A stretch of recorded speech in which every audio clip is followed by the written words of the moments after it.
or who are you comparing to? Because have you ever heard that comparison is the thief of joy? It surely is, because most people are comparing the wrong things.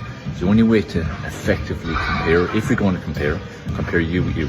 Not compare with someone else, compare you with you. But what's also important is compare you in a particular situation with you in the same situation in the past. Just like you and what you're able to do today, let's say from a physical point of view, with what you could do a week ago, or a month ago, or a year ago.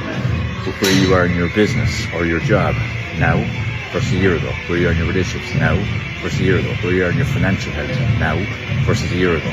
That's the only true comparison. Then you use that information from the comparison. Usually you'll see that you progress, so that you sat in your ass doing nothing for the last year or month or however long you're comparing with. But that should make you feel better about yourself. But what's important is it's great feeling good about yourself and acknowledge, but you're not done. Keep evolving to better version yourself until your last breath. Comparison thief of joy, remember.